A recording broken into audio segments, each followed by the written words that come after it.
Shalom. Comenzamos hoy una nueva serie de charlas destinadas a ponernos en contacto y conocimiento con la Torah oral y comenzamos con la Mishnah. Para comprender esta magnífica obra literaria que fue puesta por escrito hace ya cerca de 2000 años, debemos investigar sus orígenes. Como ya sabemos, cuando Moshe subió al monte Sinaí a recibir la Torah de manos del Creador, tardó 40 días y 40 noches sin comer, ni beber, ni dormir. Durante todo este tiempo estuve escuchando las explicaciones de todos y cada uno de los mandamientos de la Torá, como indica el capítulo 34, versículo 27 del libro de Shemot, y como el Creador le ordenó poner por escrito unos temas, mientras que otros debían ser transmitidos oralmente, para mantener una vitalidad que no se siente tanto en la letra escrita. Pero esta vitalidad oral implica que diferentes maestros a la hora de transmitir el mensaje a sus alumnos lo harán de un modo diferente, sin que por ello se altere el sentido del mensaje. Se crearon así diferentes escuelas rabínicas, diferentes academias, cada una con un estilo diferente. A causa de estos estilos diferentes nacían dudas o incluso opiniones diferentes que debían ser inspeccionadas por una institución competente. La misma Torá indica en el capítulo 17 de Devarim, el Deuteronomio, que en caso de contradicciones o dudas, debían acudir al gran tribunal que estaba en el mismo templo, de donde salían las decisiones finales. Por desgracia, a finales del segundo templo, la institución del Sanedrín se debilitó mucho, al tener que cambiar su ubicación, y las polémicas crecieron sin que hubiera posibilidad de decidir definitivamente entre las diferentes opiniones. La misma Mishnah, al final del Tratado de Sotá, describe el proceso de deterioro de la ciencia divina en las últimas generaciones antes de la destrucción del segundo templo. Los crueles romanos que se habían apoderado de todo el Oriente Medio oprimían sin misericordia a los judíos hasta el punto de poner en peligro mortal la transmisión de la Torah oral. Por lo que el presidente del Sanedrín, Rabbi Yehuda Hanasí, llamado también Rabbeinu Akadosh o simplemente Rabí, decidió poner por escrito estas enseñanzas. Se basó para ello en las enseñanzas que él mismo había recibido en su academia, la Academia de Rabbi Meir, añadiendo las diferentes opiniones cada vez que había polémica abierta con otras academias. La Mishnah fue organizada en 6 órdenes. Cada orden contiene varios tratados y cada tratado diversos capítulos que constan de varias alajás, llamadas también Mishnás. Así pues, el nombre de toda la obra en general es Mishnah, pero también cada artículo, cada alajá, también se puede llamar Mishnah. Los 6 órdenes son: el primero, Zra'im, que trata de la agricultura; luego Moed, que trata de las festividades; después viene Nashim, que trata de las leyes de familia; el cuarto es Nezikim, que habla de las leyes sociales; luego viene Kodashim, con las leyes de sacrificios del templo; y la última es Teharot, con las leyes de purificación. Son 63 tratados y un total de 523 capítulos, 4184 alajás. Tradicionalmente se añaden 2 capítulos que no son de la Mishnah, uno al final del tratado de Bechorot y otro al final de Avot. Pertenecen a la Tosefta, pero tradicionalmente se añaden a la Mishnah.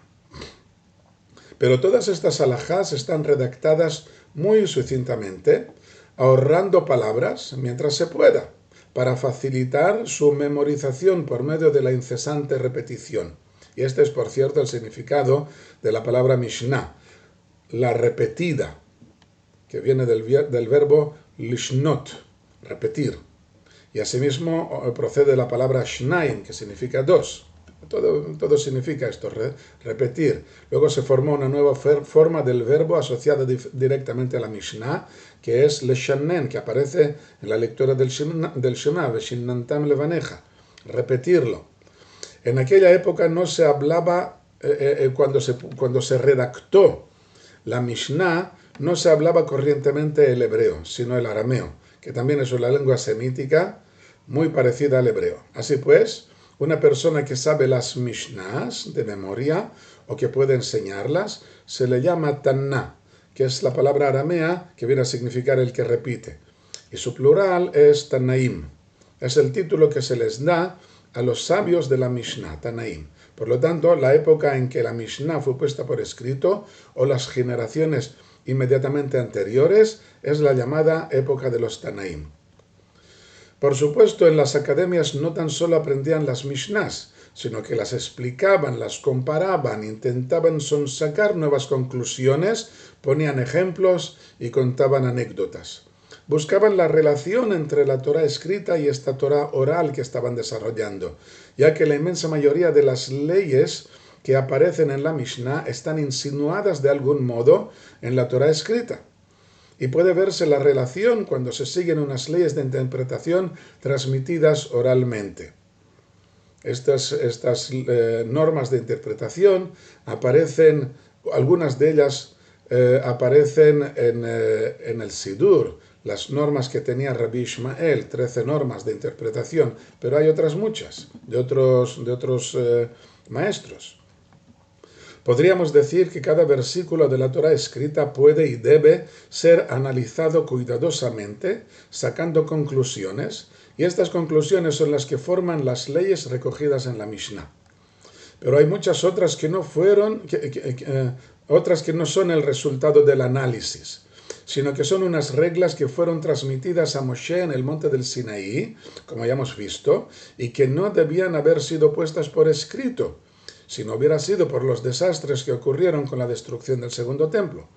Aún así, los sabios encontraron unas insinuaciones en el texto de la Torá que hicieron servir de puntos de apoyo para mejor recordar las leyes orales. O sea, hay dos grupos, una son sacadas directamente de los versículos de la Torá por medio de interpretaciones correctas, y otro que no es una interpretación de la Torá, sino que es un mensaje recibido en el monte del Sinaí, y esto lo conectamos con el texto de la Torá por medio de insinuaciones.